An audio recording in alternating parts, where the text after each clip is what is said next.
ಶ್ರೀ ಬ್ರಾಹ್ಮಿ ದುರ್ಗಾ ಪರಮೇಶ್ವರಿ ದೇವಸ್ಥಾನ ಜನಪ್ರಿಯವಾಗಿ ಕಮಲಶಿಲೆ ದೇವಸ್ಥಾನ ಎಂದು ಪ್ರಸಿದ್ಧವಾಗಿದೆ. ಇದು ಕರಾವಳಿ ಕರ್ನಾಟಕದ ಅತ್ಯಂತ ಪೂಜ್ಯ ಶಕ್ತಿಪೀಠಗಳಲ್ಲಿ ಒಂದಾಗಿದೆ. ಈ ದೇವಾಲಯವು ಉಡುಪಿ ಜಿಲ್ಲೆಯ ಕುಂದಾಪುರದಿಂದ ಸುಮಾರು 35 ಕಿಲೋಮೀಟರ್ ದೂರದಲ್ಲಿರುವ ಕಮಲಶಿಲೆ ಗ್ರಾಮದಲ್ಲಿದ್ದು, ಪಶ್ಚಿಮ ಘಟ್ಟಗಳ ಹಸಿರು ಪ್ರಕೃತಿ ಹಾಗೂ ಕುಬ್ಜಾ ನದಿಯ ಸುಂದರ ಪರಿಸರದಿಂದ ಸುತ್ತುವರಿದಿದೆ.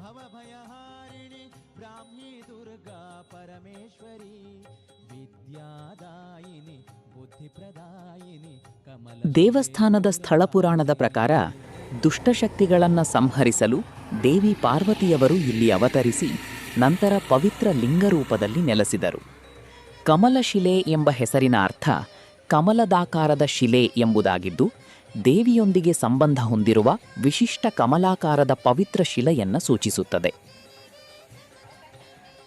ಸಾಮಾನ್ಯವಾಗಿ ದುರ್ಗಾದೇವಿಯನ್ನು ವಿಗ್ರಹ ರೂಪದಲ್ಲಿ ಆರಾಧಿಸುವ ದೇವಾಲಯಗಳಿಗಿಂತ ಭಿನ್ನವಾಗಿ ಇಲ್ಲಿ ಶ್ರೀ ಬ್ರಾಹ್ಮಿ ದುರ್ಗಾ ಪರಮೇಶ್ವರಿಯನ್ನು ಲಿಂಗರೂಪದಲ್ಲಿ ಪೂಜಿಸಲಾಗುತ್ತದೆ.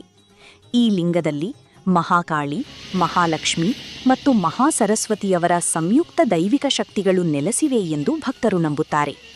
ಆದ್ದರಿಂದ ಇದು ಅಪರೂಪದ ತ್ರಿಶಕ್ತಿ ಕ್ಷೇತ್ರವೆಂದು ಪ್ರಸಿದ್ಧವಾಗಿದೆ.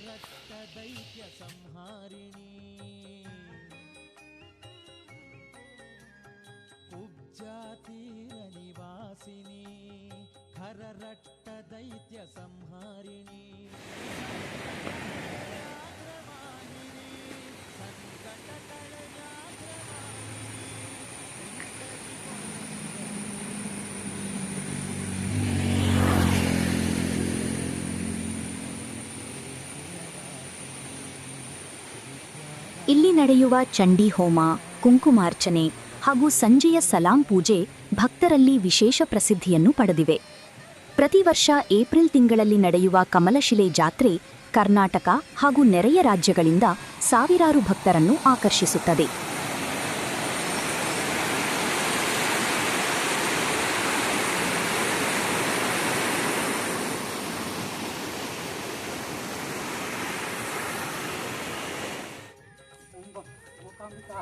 ದೇವಸ್ಥಾನದಿಂದ ಸ್ವಲ್ಪ ದೂರದಲ್ಲಿರುವ ಸುಪಾಶ್ವ ಗುಹೆ ಆದಿಸ್ಥಳ ಪ್ರಾಚೀನ ಋಷಿಗಳ ತಪೋಭೂಮಿಯಾಗಿ ಹಾಗೂ ಸ್ಥಳೀಯ ಪರಂಪರೆಯೊಂದಿಗೆ ಸಂಬಂಧ ಹೊಂದಿದ ಪವಿತ್ರ ಸ್ಥಳವಾಗಿದೆ.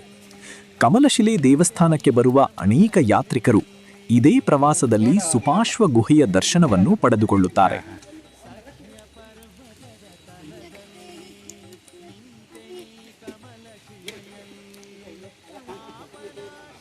ಆದಿಸ್ಥಳ ಸುಪಾರ್ಶ್ವ ಗುಹೆ ಎಂದು ಪ್ರಸಿದ್ಧವಾಗಿದ್ದು, ಉಡುಪಿ ಜಿಲ್ಲೆಯ ಕಮಲಶಿಲೆಯಲ್ಲಿರುವ ಶ್ರೀ ಬ್ರಾಹ್ಮಿ ದುರ್ಗಾ ಪರಮೇಶ್ವರಿ ದೇವಸ್ಥಾನ ಸಮೀಪದ ಪವಿತ್ರ ಸ್ಥಳವಾಗಿದೆ. ಈ ಗುಹೆಯು ಪ್ರಾಚೀನ ಋಷಿಮುನಿಗಳು ತಪಸ್ಸು ಮತ್ತು ಧ್ಯಾನ ಮಾಡಿದ ಸ್ಥಳವೆಂದು ಪರಂಪರೆಯಿಂದ ನಂಬಲಾಗಿದೆ. ಆದ್ದರಿಂದ ಭಕ್ತರು ಇಲ್ಲಿಗೆ ಭೇಟಿ ನೀಡಿ ಶಾಂತ, ಪವಿತ್ರ ಹಾಗೂ ಆಧ್ಯಾತ್ಮಿಕ ವಾತಾವರಣವನ್ನು ಅನುಭವಿಸುತ್ತಾರೆ. ಪಶ್ಚಿಮ ಘಟ್ಟಗಳ ಸುಂದರ ಪ್ರಕೃತಿ ಮಧ್ಯದಲ್ಲಿರುವ ಈ ಗುಹೆಯು ಕಮಲಶಿಲೆ ಕ್ಷೇತ್ರದ ಆಧ್ಯಾತ್ಮಿಕ ಮಹತ್ವವನ್ನು ಇನ್ನಷ್ಟು ಹೆಚ್ಚಿಸುತ್ತದೆ. ಇದು ಧ್ಯಾನ, ಆತ್ಮ ಸಂಯಮ ಮತ್ತು ಭಕ್ತಿಯ ಸಂಕೇತವಾಗಿದೆ.